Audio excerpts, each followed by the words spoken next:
Guys ऐसे sentences आप daily life में यूज करते हो, जैसे मेरी आधी से ज्यादा जिंदगी पैसे कमाने में गुजर गई। मेरी आधी से ज्यादा जिंदगी तुमसे बात करने में गुजर गई। मेरी आधी से ज्यादा जिंदगी स्कूल में गुजर गई। मेरी आधी से ज्यादा जिंदगी उससे मिलने में गुजर गई। मेरी आधी से ज्यादा जिंदगी पढ़ाने में गुजर गई। गाइस जब ऐसा सिचुएशन आ जाए तब आप इसे इंग्लिश में कैसे बोलोगे? तो देखते हैं गाइस, सबसे पहले हम इसका स्ट्रक्चर। सबसे पहले दोस्तों आपको यूज करना है according to rule, I spent more than half life, plus use करना है नाउन या वर्ब की फोर्थ फॉर्म। यदि कोई आपका नाउन है तो आप नाउन का यूज करोगे, और यदि कोई आपका एक्शन वर्ड है तो आप एक्शन में वर्ब का कौन सा फॉर्म यूज करना है? वर्ब का फोर्थ फॉर्म यूज करना है। ये हो गया गाइस आपका स्ट्रक्चर। समझते हैं एग्जाम्पल से। मेरी आधी से ज्यादा जिंदगी पैसे कमाने में गुजर गई। तो अकॉर्डिंग टू रूल गाइस सबसे पहले आपको क्या लगाना है? सबसे पहले दोस्तों आपको यूज करना है आई spent more than half life. I spent, late me change the colour,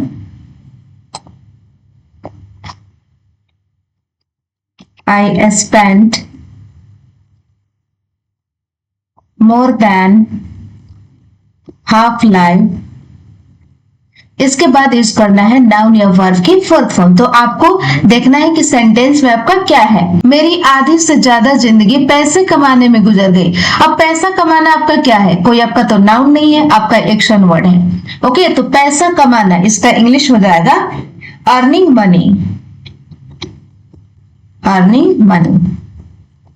तो आपका कंप्लीट सेंटेंस हो गया दोस्तों, I spent more than half life earning money. It means मेरी आधी से ज्यादा जिंदगी पैसे कमाने में गुजर गई। क्लियर? नेक्स्ट एग्जांपल है, मेरी आधी से ज्यादा जिंदगी तुमसे बात करने में गुजर गई। तो अकॉर्डिंग टू रूल गाइस सबसे पहले आपको क्या लगाना है? सबसे पहले यूज करना है आई spent more than half life. तो आप लगा दो I spent more than half life। इसके बाद यूज करना है नाउन या वर्ब की फोर्थ फॉर्म। मेरी आधी से ज्यादा जिंदगी तुमसे बात करना। अब तुमसे बात कर रहे हैं क्या है गाइस?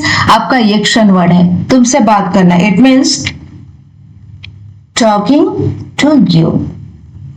तो आपका कंप्लीट सेंटेंस हो गया दोस्तों, I spent more than half life talking to you. It means मेरी आधी से ज्यादा जिंदगी तुमसे बात करने में गुजर गई। क्लियर? नेक्स्ट एग्जांपल है, मेरी आधी से ज्यादा जिंदगी स्कूल में गुजर गई। तो अकॉर्डिंग टू रूल गाइस सबसे पहले आप क्या यूज करोगे? सबसे पहले आप यूज करोगे आई spent more than half life. I spent I spent more than half life। कहां गुजर गई? स्कूल में गुजर गई। ओके, अब यहाँ पे स्कूल क्या है? आपका एक नाउन है, तो आप नाउन लगाओगे, कोई आपका एक्शन नहीं है। In school. तो आपका कंप्लीट सेंटेंस क्या हो गया गाइस? आपका कंप्लीट सेंटेंस हो गया आई spent more than half life in school. It means मेरी आधी से ज्यादा जिंदगी स्कूल में गुजर गई। क्लियर? नेक्स्ट एग्जांपल है, मेरी आधी से ज्यादा जिंदगी उससे मिलने में गुजर गई। तो अकॉर्डिंग टू रूल गाइस सबसे पहले आपको यूज करना है आई spent more than half life. तो आप लगा दो आई spent more than half life. अब क्या है यहाँ पे? नाउन है कि एक्शन है? उससे मिलने में आपका एक्शन वर्ड है ना, इट मीन्स मीटिंग हर। तो आपका कंप्लीट सेंटेंस क्या हो गया गाइस? आपका कंप्लीट सेंटेंस हो गया आई spent more than half life meeting her. It means मेरी आधी से ज्यादा जिंदगी उससे मिलने में गुजर गई। क्लियर? नेक्स्ट एग्जांपल है, मेरी आधी से ज्यादा जिंदगी पढ़ाने में गुजर गई। गाइस इसका आंसर आपको कमेंट सेक्शन में बनाना है। गाइस ऐसे सेंटेंसेस भी आप डेली लाइफ में यूज करते हो, जैसे वह दिन दूर नहीं जब आप एक अच्छे टीचर बनोगे। वह दिन दूर नहीं जब तुम इंग्लिश सीख जाओगे। वह दिन दूर नहीं जब वह वहां जाएगा।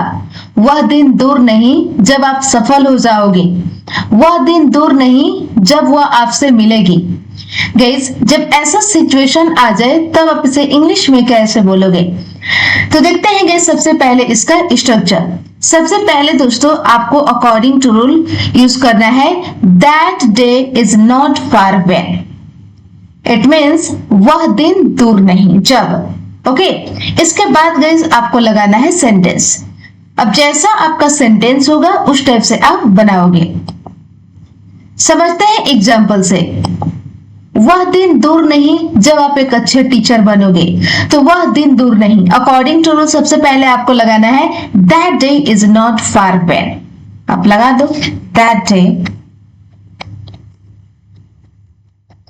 Day is not far when. इसके बाद लगाना है सेंटेंस। सेंटेंस है आप एक अच्छे टीचर बनोगे। टीचर बनना कब बनोगे? फ्यूचर में बनोगे ना।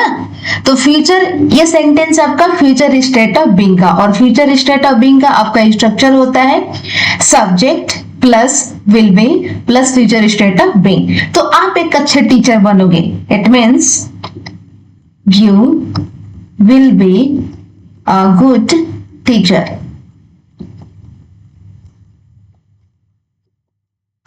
तो आपका कंप्लीट सेंटेंस हो गया दोस्तों, that day is not far when you will be a good teacher.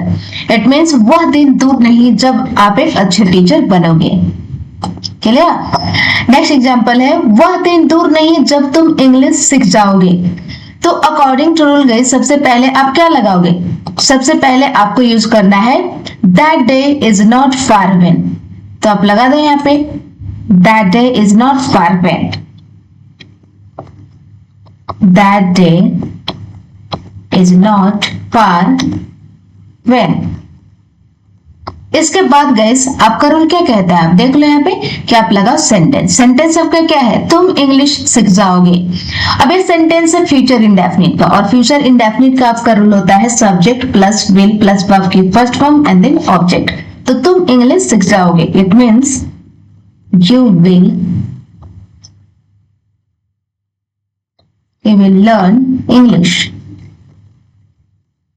तो आपका कंप्लीट सेंटेंस हो गया दोस्तों, that day is not far when you will learn English। It means वह दिन दूर नहीं जब तुम इंग्लिश सीख जाओगे। Got it? नेक्स्ट एग्जांपल है वह दिन दूर नहीं जब वह वहां जाएगा। तो अकॉर्डिंग टू रूल गाइस सबसे पहले आप क्या यूज करोगे? सबसे पहले आपको लगाना है that day is not far when. आप लगा दो दैट डे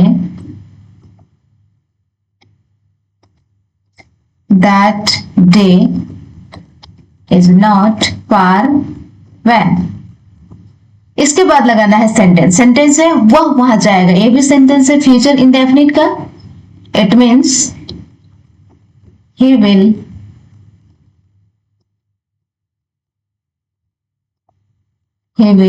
go there। तो आपका कंप्लीट सेंटेंस हो गया दोस्तों, that day is not far when he will go there. It means वह दिन दूर नहीं जब वह वहां जाएगा। क्लियर? नेक्स्ट एग्जांपल है वह दिन दूर नहीं जब आप सफल हो जाओगे। तो अकॉर्डिंग टू रूल सबसे पहले आपको लगाना है that day is not far when आप सफल हो जाओगे। It means you will be successful. तो आपका कंप्लीट सेंटेंस हो गया दोस्तों, that day is not far when you will be successful. It means वह दिन दूर नहीं जब आप सफल हो जाओगे। क्लियर?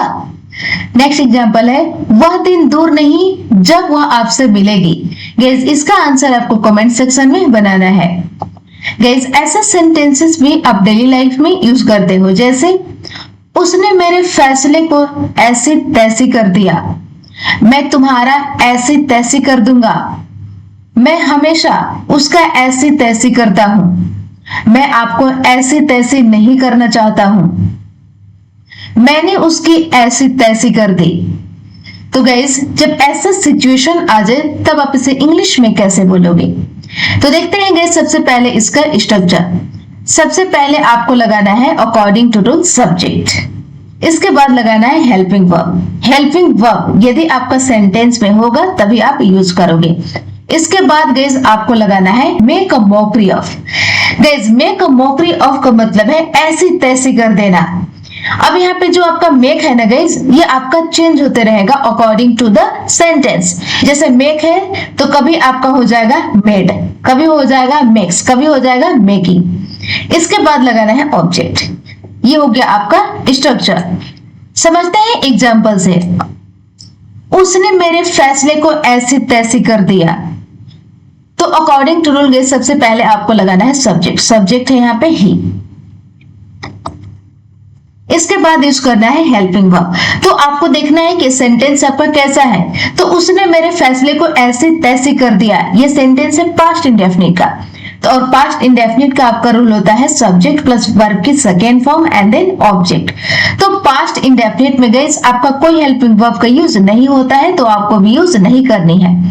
पास्ट इंडेफिनिट में आपका यूज होता है वर्ब की सेकेंड फॉर्म। तो आपका जो मेक है वो हो जाएगा मेड अ मॉकरी ऑफ। क्या हो जाएगा? Made a mockery of. Made a mockery of. इसके बाद लगाना है ऑब्जेक्ट। ऑब्जेक्ट क्या है? मेरे फैसले को ऐसी तैसी कर दिया ना, it means my decision. My decision. तो आपका कंप्लीट सेंटेंस हो गया दोस्तों। He made a mockery of my decision. It means उसने मेरे फैसले को ऐसी तैसी कर दिया। चलिए नेक्स्ट एग्जांपल है, मैं तुम्हारा ऐसी तैसी कर दूंगा। तो अकॉर्डिंग टू रूल गाइस सबसे पहले आपको क्या लगाना है? सबसे पहले आपको यूज करना है सब्जेक्ट। सब्जेक्ट आपका क्या है? सब्जेक्ट है आई। आप लगा दो। सब्जेक्ट आपका आई है। Wait a minute, let me change the font here. Subject आपका आई है, लगा दो आप आई। इसके बाद यूज करना है दोस्तों आपको हेल्पिंग वर्ब। ओके, तो मैं तुम्हारा ऐसे तैसे कर दूंगा, यह सेंटेंस है फ्यूचर का। और फ्यूचर में आपका हेल्पिंग वर्ब होता है विल। आप लगा दो विल। और फ्यूचर इंडेफिनिट में आपका एक्शन वर्ड जो होता है वो होता है वर्ब का फर्स्ट फॉर्म ही। तो आपका हो जाएगा मेक अ मॉकरी ऑफ। इसके बाद लगाना है ऑब्जेक्ट। तो मैं तुम्हारा ऐसे तैसे कर दूंगा, इट मीन्स यू। तो आपका कंप्लीट सेंटेंस हो गया दोस्तों, I will make a mockery of you. It means मैं तुम्हारा ऐसे तैसे कर दूंगा। Got it? नेक्स्ट एग्जांपल है, मैं हमेशा उसका ऐसे तैसे करता हूं। तो अकॉर्डिंग टू रूल गाइस सबसे पहले आपको यूज करना है सब्जेक्ट। सब्जेक्ट है आई। इसके बाद लगाना है हेल्पिंग वर्ब। ओके, तो गाइस ये सेंटेंस आपका प्रेजेंट इंडेफिनिट का, और प्रेजेंट इंडेफिनिट में आपका कोई हेल्पिंग वर्ब का यूज नहीं होता है, तो आप यूज नहीं करोगे। इसके बाद लगाना है make a mockery of. Okay, तो मैं हमेशा, इट मीन्स ऑलवेज। ऑलवेज उसका ऐसे तैसे करता हूं ना, मेक अ मॉकरी ऑफ। अब उसका हिम। तो आपका कंप्लीट सेंटेंस हो गया दोस्तों, I always make a mockery of him. It means मैं हमेशा उसका ऐसी तैसी करता हूं। ओके, नेक्स्ट एग्जांपल है, मैं आपको ऐसी तैसी नहीं करना चाहता हूं। तो अकॉर्डिंग टू रूल सबसे पहले लगाना है सब्जेक्ट। सब्जेक्ट है, लगा दो। अब मैं आपको ऐसे तैसे नहीं करना चाहता हूं। इसके बाद लगाना है सब्जेक्ट के बाद हेल्पिंग वर्ब। ये सेंटेंस है आपका प्रेजेंट इंडेफिनिट का नेगेटिव का। तो सब्जेक्ट आपका आई होता है गाइस, तब आपको यूज करना होता है डोंट। तो आप लगा दो don't. I don't want to. I don't want to make a mockery of. आपको ना, आपको मैं क्या नहीं करना चाहता हूं? ऐसी तैसी। तो make a mockery of, it means you. तो आपका कंप्लीट सेंटेंस हो गया दोस्तों। I don't want to make a mockery of you, it means मैं आपको ऐसी तैसी नहीं करना चाहता हूं। क्लियर। नेक्स्ट एग्जांपल है, मैंने उसकी ऐसी तैसी कर दी। गैस इसका आंसर आपको कमेंट सेक्शन में बनाना है। तो बस गैस आज के लिए इतना ही, मिलते हैं नेक्स्ट वीडियो में। आई होप आपको ये वीडियो पसंद आया होगा, तो आप कमेंट सेक्शन में सेंटेंस बनाकर जरूर लिखें। Thank you.